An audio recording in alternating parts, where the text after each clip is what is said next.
El castillo de los Cárpatos, de Julio Verne. Capítulo 7. ¿Cómo describir la ansiedad de que era presa el pueblo de Wells desde la marcha del joven guardabosques y el doctor Patak? No había cesado de aumentar con el paso de las horas, que parecían interminables. Maese Gold, el posadero Jonás, el maestro Hermont y algunos otros permanecían constantemente en la terraza. Cada uno de ellos se obstinaba en observar la lejana masa del castillo, mirando si reaparecía alguna voluta encima de la torre. Ni el menor rastro de humo, como se comprobó por medio del anteojo, invariablemente apuntado en esa dirección. La verdad es que los 2 florines gastados en la adquisición del aparato era un dinero que había tenido un magnífico empleo. Nunca el Viró, muy interesado y siempre preocupado por su bolsa, había lamentado menos una compra tan a propósito. A las 12:30, cuando el pastor Frick regresó de los pastos, fue interrogado ávidamente. ¿Había algo nuevo, extraordinario, sobrenatural? Frick respondió que acababa de recorrer el valle de Silibalaco sin ver nada sospechoso. Después de comer hacia las 2, todos volvieron a sus puestos de observación. A nadie se le había ocurrido quedarse en su casa y, sobre todo, nadie pensaba en volver a poner los pies en el Rey Matías, donde se dejaban oír voces conminatorias. Que las paredes tengan oídos, pase, es una locución corriente en el lenguaje usual, pero que tengan boca, así el digno tabernero podía temerse que su taberna fuera puesta en cuarentena, y la cosa no dejaba de preocuparle en gran medida. Se vería obligado a echar el cierre, a beberse sus propios fondos, a falta de clientes. Sin embargo, con objeto de tranquilizar a la población de Wells, había procedido a una prolongada investigación del Rey Matías, registrando las habitaciones, incluso bajo las camas, inspeccionando los baúles y el aparador, explorando minuciosamente los rincones y recovecos de la gran sala, de la cueva, del granero, donde un bromista de mal gusto habría podido organizar esta mistificación. Nada, y tampoco nada en la fachada que daba al Niat. Las ventanas eran demasiado altas para que fuera posible elevarse hasta su peco, sobre una muralla cortada en pico cuya base se hundía en el curso impetuoso del torrente. No importa, el miedo no razona, y pasaría mucho tiempo, sin duda, antes de que los huéspedes habituales de Jonás volvieran su confianza al posadero, a su Snaps y a su Raquíu. Mucho tiempo. Estaba en un error, ya que se verá cómo este enojoso pronóstico no iba a cumplirse. En efecto, unos días después, en consecuencia de una circunstancia imprevista, los notables del pueblo reanudarían sus conferencias cotidianas, mezcladas con buenos vasos ante las mesas del Rey Matías. Pero hay que volver al joven guardabosques y a su compañero, el doctor Patak. Recordemos que, antes de salir de Wells, Nick Deck había prometido a la desconsolada Miriota no entretenerse en su visita al castillo de los Cárpatos. Si no le ocurría una desgracia, si las amenazas fulminadas contra él no se realizaban, pensaba estar de regreso a primera hora de la noche. Lo esperan, pues, y con cuánta impaciencia. Además, ni la joven, ni su padre, ni el maestro de escuela podían prever que las dificultades del camino impedirían al guardabosques llegar a la cima de la meseta de Orgal antes de la caída de la noche. De ahí se deriva que la inquietud, ya muy viva durante el día, superó todas las medidas cuando dieron las 8 en el campanario de Vulcán, que se oía con toda claridad en el pueblo de Wells. ¿Qué había pasado para que Nic Deck y el doctor no reaparecieran tras un día de ausencia? Nadie pensaba en volver a su morada antes de que estuvieran de regreso. A cada instante se imaginaban verlos asomar por el recodo de la carretera del desfiladero. Maese Gold y su hija se habían acercado al final de la calle, al sitio donde el pastor estaba de guardia. Muchas veces creyeron ver unas sombras que se dibujaban a lo lejos, a través de los claros de los árboles. Pura ilusión. El desfiladero estaba desierto, como de costumbre, pues era muy raro que las gentes de la frontera se aventuraran por él durante la noche. Y, además, era martes, el martes de los genios maléficos, y ese día los transilvanos no recorren de buena gana la campiña después de la puesta del sol. Nic Deck tenía que estar loco al elegir semejante día para visitar el castillo. Lo cierto es que el joven guardabosques no había pensado en ello, ni nadie del pueblo. Pero Miriota reflexionaba ahora sobre este detalle. Y qué espantosas imágenes se le presentaban. Con la imaginación había seguido a su prometido hora tras hora, a través de los espesos bosques del Plesa, mientras subía hacia la meseta de Orgal. Ahora, llegada la noche, le parecía verlo en el recinto, tratando de escapar de los espíritus que frecuentaban el castillo de los Cárpatos. Era un juguete de sus maleficios, era víctima de su venganza, estaba encarcelado en el fondo de alguna celda subterránea, quizá muerto. Pobre muchacha, cuánto hubiera dado por lanzarse tras la huella de Nic Deck, y, ya que no podía hacerlo, al menos hubiera querido esperarlo toda la noche en aquel lugar. Pero su padre la obligó a regresar y, dejando al pastor de vigilancia, ambos volvieron a su casa. En cuanto estuvo sola en su habitación, Miriota se abandonó sin reserva a sus lágrimas. Amaba con toda su alma al valiente Nic, con un amor tanto más agradecido cuanto que el joven guardabosques no la había buscado en las extravagantes condiciones en que ordinariamente se deciden las bodas en esta campiña transilvana. Cada año, con las fiestas de San Pedro, se inicia la feria de los novios. Ese día se reúnen todas las jóvenes del condado. Han venido con las más hermosas carretas tiradas por los mejores caballos. Han traído su dote, es decir, trajes hilados, cosidos y bordados a mano, guardados en cofres de brillantes colores. Las acompañan sus familiares, amigos y vecinos. Y entonces llegan los jóvenes, ataviados con trajes soberbios, ceñidos con bandas de seda. Recorren la feria, pavoneándose, escogen la muchacha que les gusta, le entregan un anillo y un pañuelo, en señal de esposales, y la boda se celebra al regreso de la fiesta. Nicolás Deck no había encontrado a Miriota en uno de esos mercados. Su conocimiento no se debió al azar. Ambos se trataban desde la infancia, se amaban desde que habían llegado a la edad de amar. El joven guardabosques no había ido a buscar a una feria a la que sería su esposa, y Miriota se lo agradecía mucho. Porque Nic Deck tenía un carácter tan resuelto, tan tenaz, tan obstinado. ¿Por qué se empeñaba en mantener una promesa imprudente? La amaba, sin embargo, la amaba, y ella no había tenido bastante influencia para impedirle encaminarse hacia el maldito castillo. Qué noche pasó la triste Miriota entre angustias y llantos.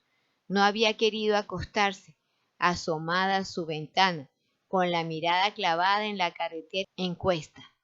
Le parecía oír una voz que murmuraba: Nicolás Deck no ha hecho caso de las amenazas. Miriota ya no tiene novio. Error de sus sentidos turbados.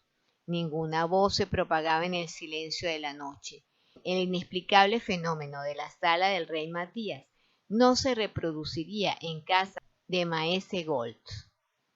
Al día siguiente, de madrugada, La población de Wers ya estaba en pie. Desde la terraza hasta el recodo del desfiladero subían y bajaban por la calle mayor, unos para pedir noticias, otros para darlas. Se decía que el pastor Frick acababa de alejarse a 1 milla del pueblo, pero no a través de los bosques del Plesa, sino siguiendo su límite, y tenía sus motivos para hacerlo.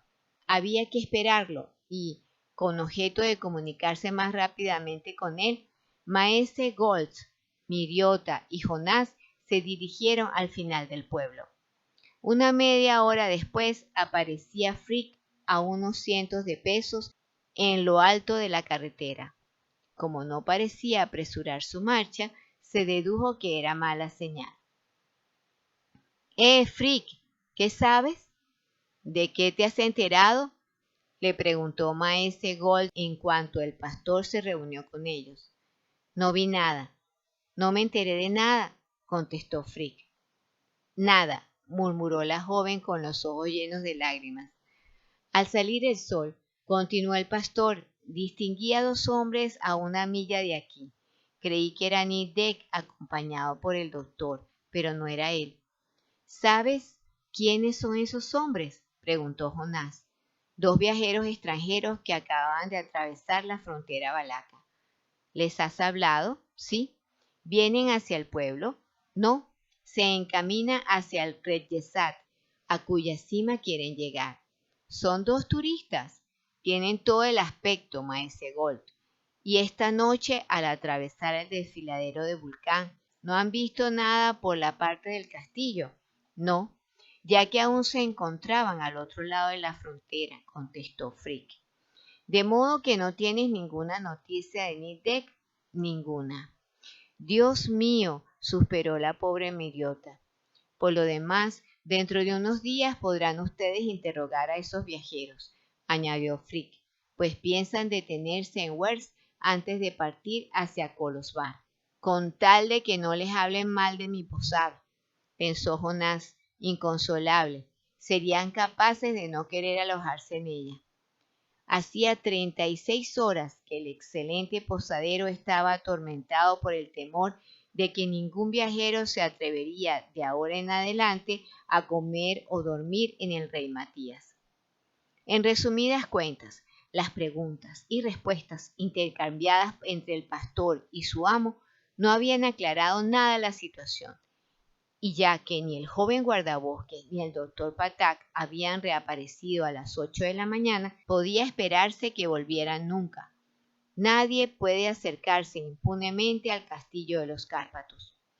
Destrozada por las emociones de esa noche de insomnio, Miriota ya no se sostenía en pie. Desfalleciente, casi no podía andar.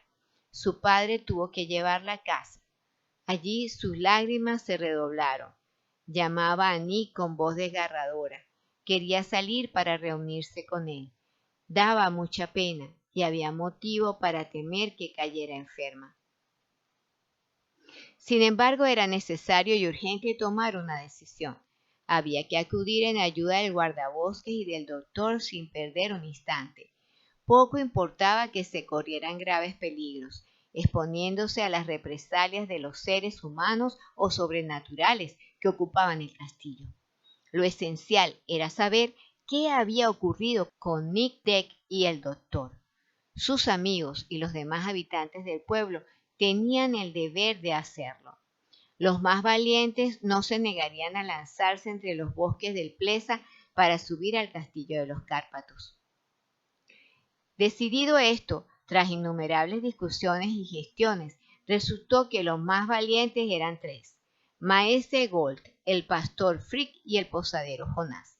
Ni uno más. En cuanto al maestro Hermont, se había resentido repentinamente de un dolor de gota en la pierna y había tenido que tumbarse en 2 sillas en el aula de la escuela. Hacia las 9, Maese Gold y sus compañeros, prudentemente armados hasta los dientes, se encaminaron hacia el desfiladero de Vulcán. Después, en el mismo sitio donde Nick Deck se había desviado, abandonaron el camino para hundirse en el espeso macizo. Se decían, ni sin razón, que si el joven guardabosques y el doctor estaban en camino para regresar al pueblo, tomarían la misma ruta que habían seguido a través del Plesa, y sería fácil reconocer sus huellas, lo cual comprobaron en cuanto los tres hubieron franqueado el lindero de los árboles. Los dejaremos marchar para referir el trastorno que se produjo en Wells en cuanto se perdieron de vista. Si antes había parecido indispensable que las gentes de buena voluntad salieran al encuentro de Nidec y de Patak, ahora, cuando habían partido, se pensaba que era una imprudencia que no tenía nombre. Qué bonito resultado cuando la primera catástrofe fue acompañada por una segunda. Nadie dudaba ya de que el guardabosques y Patak habían sido víctimas de su tentativa. Y entonces, ¿de qué serviría que Maese Gold, Frick y Jonás se expusieran a ser víctimas de su generosidad? Se adelantaría mucho cuando la joven tuviera que llorar a su padre como lloraba a su novio, cuando los amigos del pastor y del posadero tuvieran que reprocharse su pérdida. La desolación era general en Wells y no tenía aspecto de cesar enseguida. Admitiendo que no les ocurriera una desgracia, no se podía contar con el regreso de Maese Gold y sus dos compañeros antes de que la noche envolviera las alturas circundantes. ¿Cuál fue, pues, la sorpresa cuando los distinguieron hacia las 2 de la tarde en lo alto del camino? Miriota, avisada de inmediato, corrió apresuradamente a su encuentro. No eran 3, sino 4, y el cuarto resultó el doctor. «Nick, mi pobre Nick», exclamó la joven. «¿No viene Nick?» Sí, Nick Deck venía tendido en unas angarillas de rama que Jonás y el pastor llevaban penosamente. Miriota se precipitó hacia su prometido, se inclinó sobre él y lo tomó entre sus brazos. «¿Está muerto?», gritó. «¡Está muerto!». «No, no está muerto», contestó el doctor Patak, «pero merecía estarlo, y yo también». La verdad es que el joven guardabosques había perdido el conocimiento. Con los miembros rígidos y el rostro exangüe, su respiración casi no alzaba su pecho. En cuanto al doctor, aunque su cara no estaba tan descolorida como la de su compañero, eso se debía a que la marcha le había devuelto su tono habitual de ladrillo rojizo. La voz de Miriota, tan tierna y desgarradora, no pudo arrancar a Nick Deck del embotamiento en que había caído. Cuando lo llevaron al pueblo y lo dejaron en la habitación de Maese Gold, aún no había pronunciado ni una sola palabra. Sin embargo, instantes después se abrieron sus ojos y, cuando divisó a la joven inclinada a su cabecera, una sonrisa vagó por sus labios, pero cuando intentó levantarse no lo consiguió. Una parte de su cuerpo estaba paralizada, como si tuviera hemiplegia.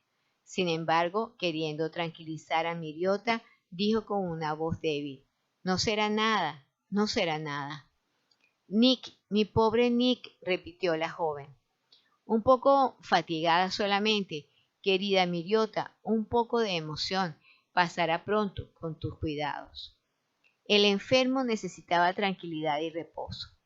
Maese Gold salió de la habitación, dejando a Miriota junto al joven guardabosques, que no hubiera podido desear una enfermera más diligente, y no tardó en amodorrarse. Durante ese tiempo, el posadero Jonás contaba a un numeroso auditorio, con voz muy alta, para que lo oyeran todos, lo ocurrido desde su partida. Maese Gold, el pastor y él, tras haber encontrado en el bosque el sendero que Nick Deck y el doctor habían abierto, se dirigieron hacia el castillo de los Cárpatos. 2 horas después trepaban por las pendientes del Plesa, y el borde del bosque ya solo estaba a media milla, cuando reaparecieron 2 hombres. Eran el doctor y el guardabosques, el uno cuyas piernas se negaban a obedecerle y el otro agotado que acababa de dejarse caer al pie de un árbol. En menos de lo que se tarda en decirlo, corrieron hacia el doctor, lo interrogaron, aunque sin poder sacarle ni una palabra, pues estaba demasiado alelado para contestar. Fabricaron unas angarillas con ramas y tendieron en ellas a Nic Deck, tras haber levantado al doctor. Después, Maese Gold y el pastor, revelado a veces por Jonás, tomaron el camino de Wells. En cuanto a explicar por qué Nic Deck se encontraba en semejante estado y si había explorado o no las ruinas del castillo, el posadero no podía decirlo más que Maese Gold, ni más que el pastor Frick, pues el doctor aún no había recuperado los ánimos para satisfacer su curiosidad. Pero si Patak no había hablado hasta entonces, ahora debía hablar. ¡Qué diablo! Estaba seguro en el pueblo, rodeado por sus amigos, en medio de sus clientes. No tenía ya nada que temer de los seres de allá arriba. Aunque le hubieran arrancado el juramento de callarse, de no contar nada de lo visto en el castillo de los Cárpatos, el interés público exigía que faltara a su juramento. «Vamos, recupérese, doctor», le dijo Maese Gold, «y cuéntenos lo que sepa. ¿Ustedes quieren que hable? Se lo ordeno en nombre de los habitantes de Wells y para la seguridad del pueblo». Un buen vaso de raquiú, traído por Jonás, tuvo el efecto de devolver al doctor el uso de la lengua, y, con frases entrecortadas, se expresó en los siguientes términos. «Salimos los dos, Nick y yo, locos, verdaderos locos. Necesitamos casi un día entero para atravesar esos malditos bosques. Solo a la noche llegamos ante el castillo. Aún estoy temblando, temblaré toda mi vida. Nick quería entrar, sí, quería pasar la noche en la torre, como si dijéramos en el dormitorio de Belcebú. El doctor Batak decía esto con una voz tan cavernosa que se temblaba solo con oírla. «No se lo consentí», continuó. No se lo consentí. ¿Qué habría ocurrido si hubiera accedido a los deseos de Nic Deck? Solo de pensarlo se me ponen los pelos de punta. Y si el pelo del doctor se ponía de punta en su cráneo, era porque su mano lo revolvía maquinalmente. Nick se resignó, pues, a acampar en la meseta de Orgal. ¡Qué noche, amigos míos! ¡Qué noche! Tratad de descansar cuando los espíritus no os permiten dormir ni siquiera una hora. No, ni una sola hora. De repente entre las nubes aparecen monstruos de fuego, verdaderos endriagos. Se precipitan sobre la meseta para devorarnos. Todas las miradas se dirigieron al cielo para ver si galopaba por él alguna cabalgata de espectros. Y unos instantes después, continuó el doctor, la campana de la capilla comenzó a sonar. Todas las orejas se tendieron hacia el horizonte, y más de uno creyó oír tañidos lejanos. Tanto impresionaba a su auditorio el relato del doctor. De pronto, exclamó, espantosos rugidos llenaron la atmósfera, o, mejor dicho, aullidos de fieras. Después, de las ventanas de la torre brotó un resplandor. Una llama infernal ilumina toda la meseta, hasta los abetos. Nic Deck y yo nos miramos. ¡Ah, qué espantosa visión! Parecemos cadáveres, dos cadáveres a lo que esas luces pálidas hacen agitarse uno frente a otro. Y realmente, al ver al doctor Patak con su cara convulsa, sus ojos enloquecidos, había que preguntarse si no regresaba de ultratumba, a donde ya había enviado a gran número de sus semejantes. Tuvieron que permitirle que tomara aliento, pues parecía incapaz de continuar su relato. Esto le costó a Jonás un segundo vaso de raquiú, que pareció devolverle al exenfermero parte de la razón que los espíritus le habían hecho perder. Pero bueno, ¿qué le ocurrió al pobre Nic Deck?, preguntó Maese Gold. No sin razón. El viró concedía gran importancia a la respuesta del doctor, pues el joven guardabosques había sido nombrado personalmente por la voz de los genios en la gran sala del rey Matías.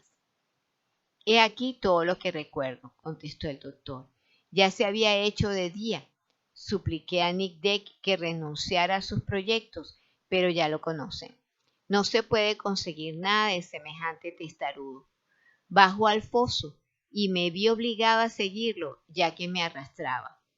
Nick se adelantaba entonces hasta debajo de la poterna, agarra una cadena del puente levadizo con la que se iza a lo largo de la muralla. Y en ese momento me asalta de nuevo la sensación de peligro. Aún tengo tiempo de detener a ese imprudente, yo diría aún más, a ese sacrílego. Por última vez le ordeno que baje, que retroceda, que regrese conmigo a Wells. No, me grita. Yo quiero huir. Sí, amigos, lo confieso, quise huir. Ninguno de vosotros hubiera hecho otra cosa en mi lugar. Pero en vano intento despegarme del suelo. Mis pies están clavados, atornillados, enraizados. Trato de soltarlos, es imposible. Trato de debatirme, es inútil. El doctor Patak imitaba los movimientos desesperados de un hombre retenido por las piernas, parecido a un zorro atrapado en una trampa. Después, volviendo a su relato, en ese momento dice, oigo un grito. ¿Y qué grito? Es Nick Deck quien lo ha lanzado. Sus manos aferradas a la cadena la han soltado y cae al fondo del foso como herido por una mano invisible. Es cierto que el doctor acababa de contar las cosas de la forma en que habían ocurrido, sin que su imaginación, por perturbada que estuviera, añadiera nada. Tal y como los había descrito, así se habían producido los prodigios de los que había sido escenario la meseta de Orgal la noche antes. En cuanto a lo que siguió a la caída de Nick Deck, helo aquí. El guardabosques se desvaneció y el doctor Batak fue incapaz de acudir en su ayuda, pues sus botas estaban clavadas al suelo y sus pies hinchados no podían salirse de ellas. De pronto, la invisible fuerza que lo encadena se interrumpe bruscamente. Sus piernas están libres, se precipita hacia su compañero, lo cual era en él un gran acto de valor. Humedece la cara de Nidé con su pañuelo, que ha mojado en el agua de la zanja. El guardabosques vuelve en sí, pero su brazo izquierdo y parte de su cuerpo están inertes tras la horrible sacudida que ha sufrido. Sin embargo, con ayuda del doctor, consigue ponerse en pie, subir la contraescarpa, llegar a la meseta, después se encaminan hacia el pueblo. Tras una hora de marcha, los dolores en el brazo y el costado son tan violentos que lo obligan a detenerse. Y por último, en el momento en que el doctor se disponía a ir en busca de socorro a Werth, Maese Goltz, Jonás y Frick llegaron muy a punto.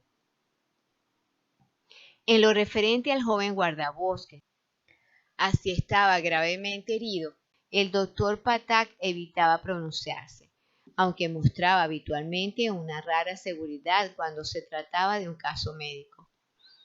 Si está enfermo de una enfermedad natural, se contentó con afirmar, ya que es bastante grave, pero si se trata de una enfermedad sobrenatural que el Chor os mete en el cuerpo, solo el Chor puede curarla.